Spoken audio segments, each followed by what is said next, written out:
we only would see people going in there at night, and there was a little, do you remember the Cow Club? Do you remember the Cow Club on Harvard Street?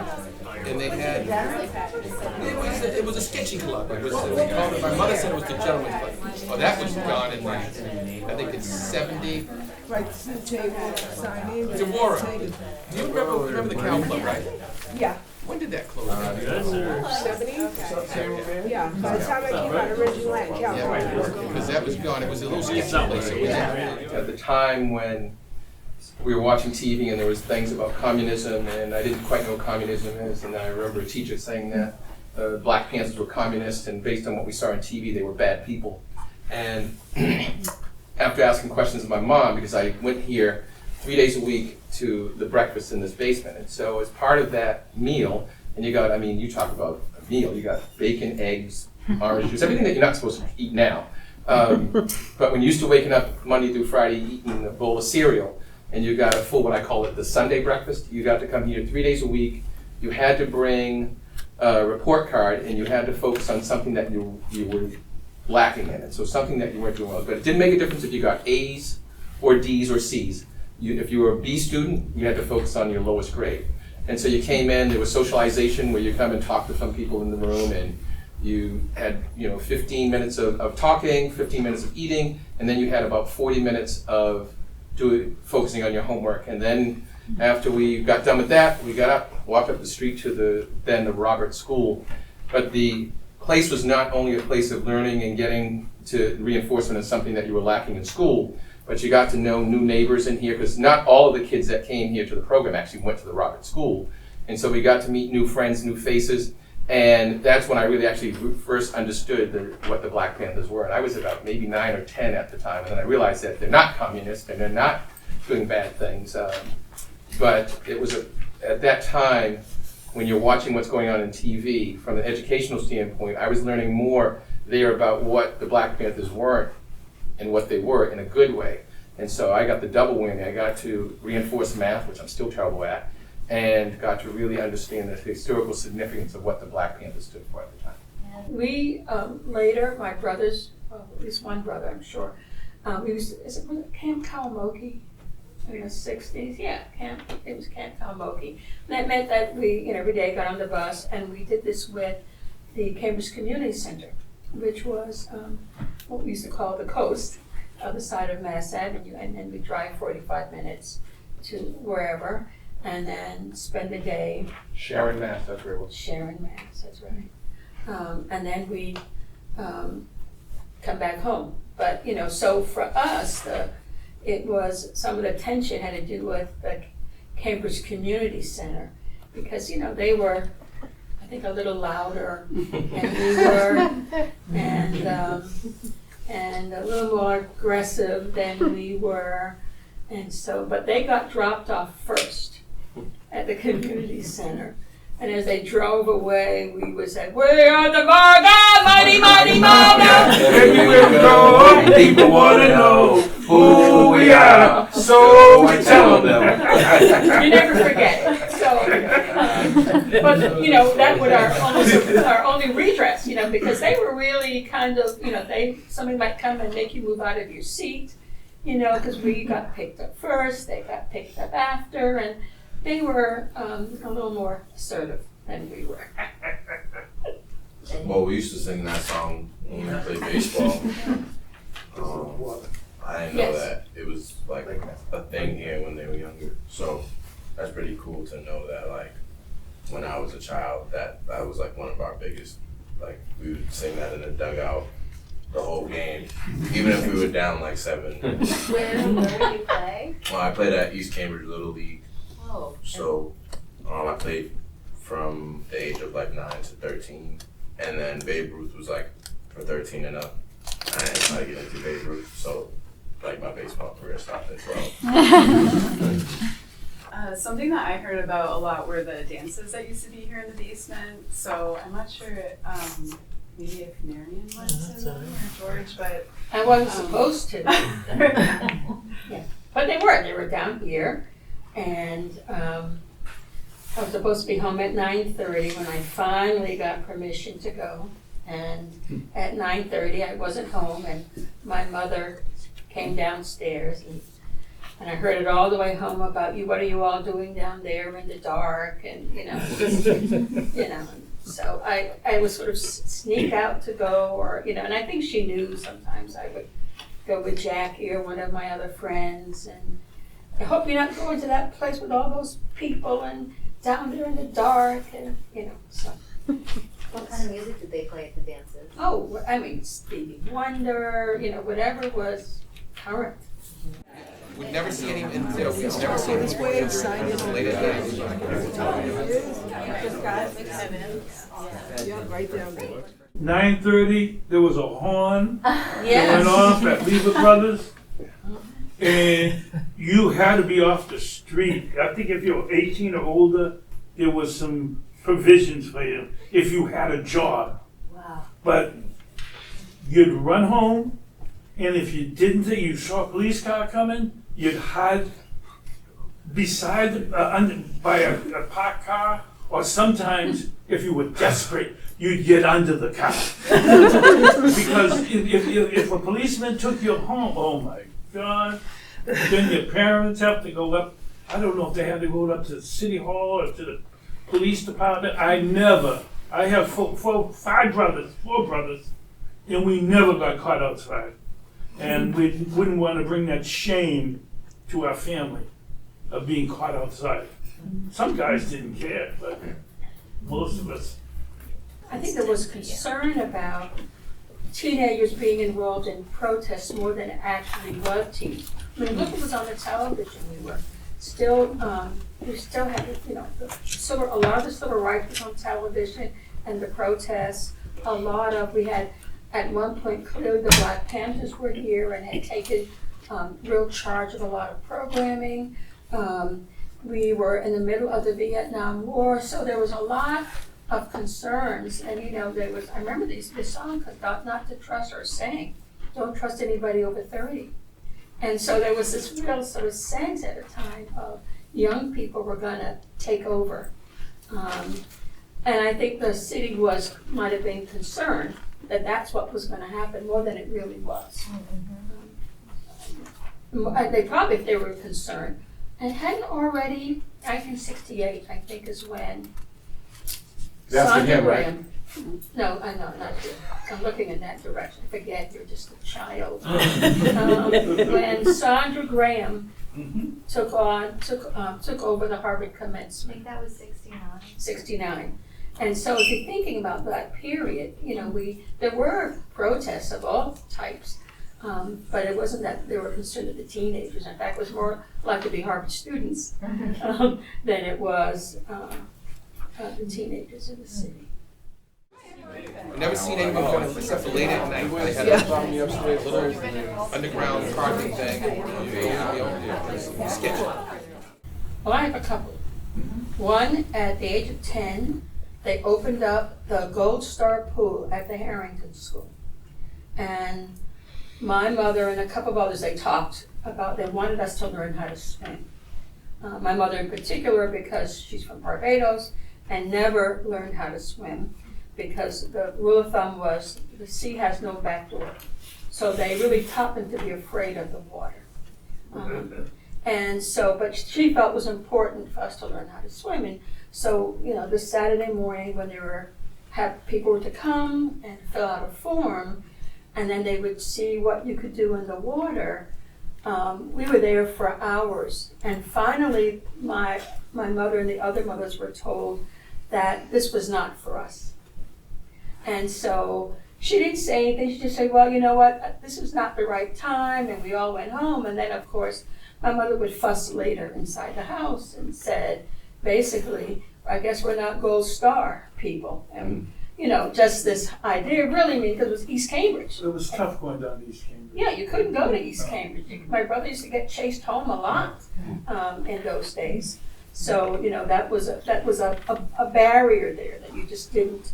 And so it wasn't really until I think my children went to Little League that you saw more African Americans, people of color, playing baseball. But growing up, because it had been there for a long time. I mean, I don't know how many years Mr. Zagarella was doing, remember? Yes. Yeah, he did Little League baseball, and was a kind of person that when he heard, I remember somebody saying, things, or if there was a racial slur, he'd say, well, you're out of here because, we're not having that. If you want to be like that, get out of here. So you could tell that there were things that were changing, and he was a person that was very much, I think, supportive of having a much more diverse team. So that was one, and I think I was about 10. When I think about, when you talk about race, so at the time, we were watching on TV and they were talking about busing in Boston. We watch it on TV and you see people throwing rocks and people going to South Boston High School. I remember my older sister saying to my mother, Dad, how come that's on TV and nothing what happens when we go to East Cambridge happens? And it was very interesting because I might have been maybe 13 at the time, and a core group of us, my son, I will not name the officer, but it was the infamous Car 2. It was myself, a white friend of mine, Bobby Shallow, rest his soul. Ronnie Gomes was now a captain, a white captain on the fire department right now, good friend, and myself, Kevin Sanders, and a few other friends. We went to a store in East Cambridge, and as kids, we would play the cutoff game. We'd always go in a store, and the last one out, you had to catch up with us.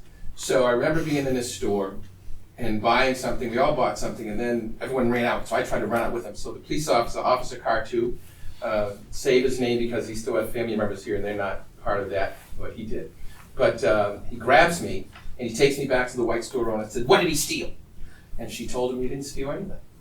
So I'm tussling to get away, and I'm like, the white store owner said I didn't do anything, and I thought I was free to go. And so my friends who are gone, they're watching from a distance, and he puts me in the police car.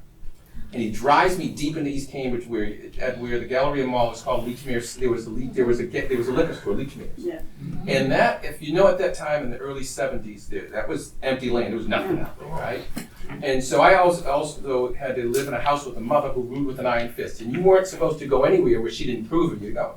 So when I get to deep, and he drops me off deep in East Cambridge, he kicks me square in my butt so hard. And knowing how my mother was, if I was in the right place where I should have been, if I had told her that happened, she would have ripped his head off. And so I had to take that pain and get all the way back home, and I couldn't even tell my mother what I did, because then the consequences for him would have been one thing, but I didn't want to deal with the consequences for me.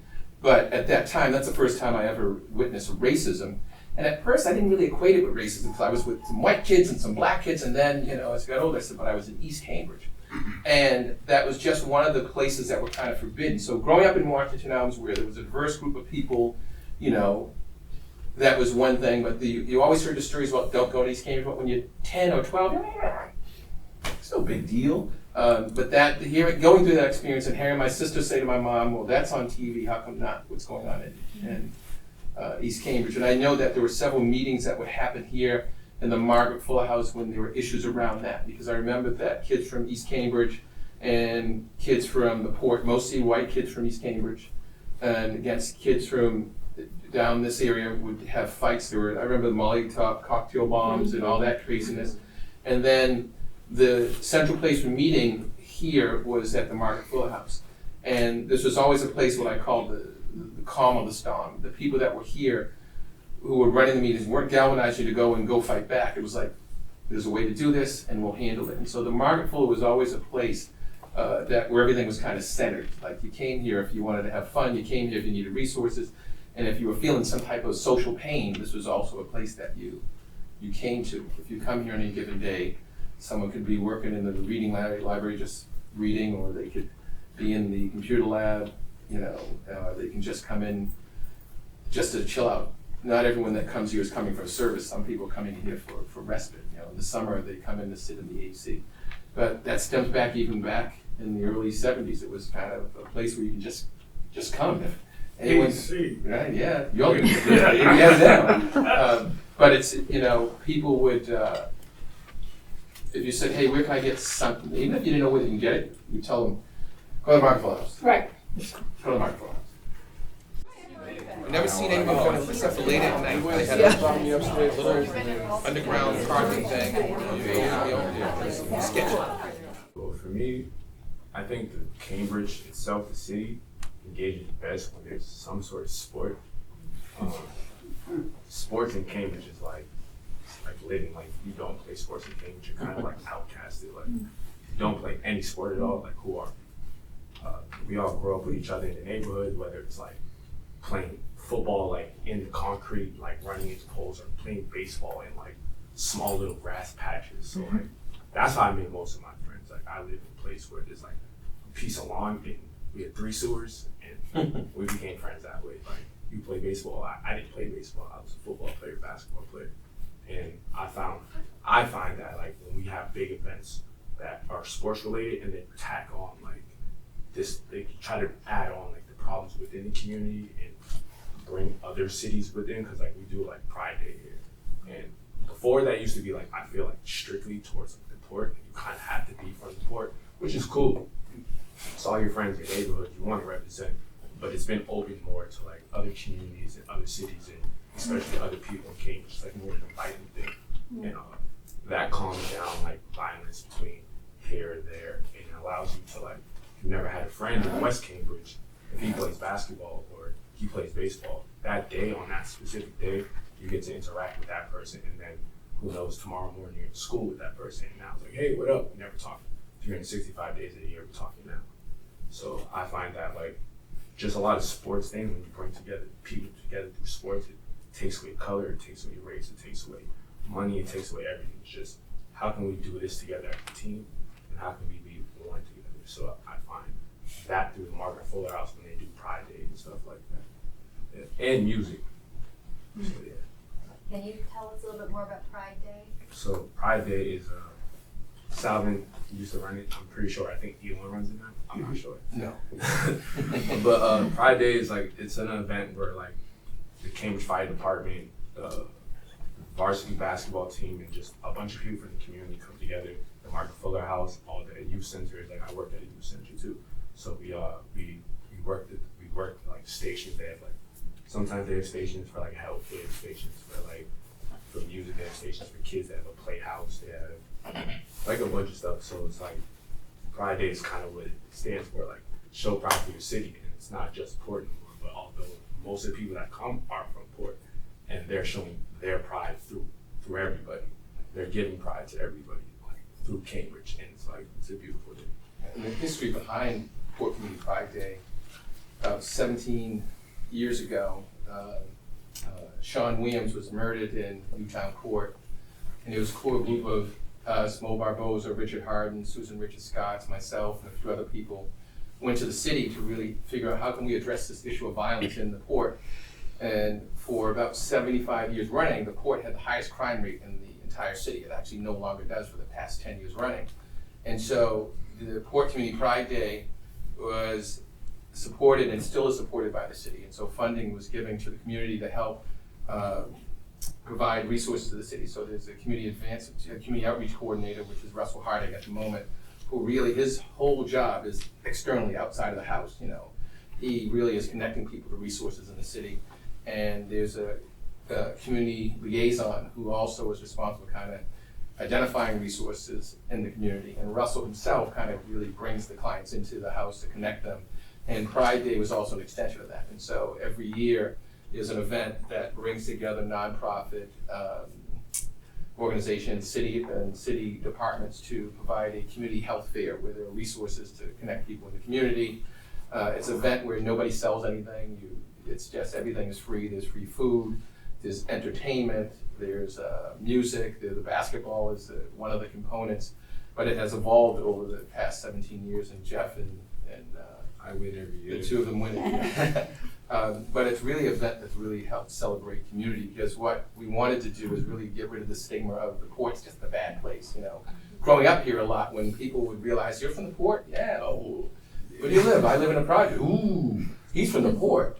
And so part of that was, let's get rid of that negative history and the stigma around what happens in the port. And so the Port Community Pride Day has been going on for about 17 years now. I think this summer we had probably over 900 people that attended the event, so it's a pretty good time. Yeah, something personal Yeah, about we what do. that looks like. We Yeah. do, yeah. Yeah. So, anyway, Yeah. I was in the neighborhood, so I feel like Oh, just that's wonderful. Hey, how are you? Good, good. I love this stuff, so I Thanks for just, coming with such a I love oral history. So, Well, I took the kids on over there. That's right, exactly. so,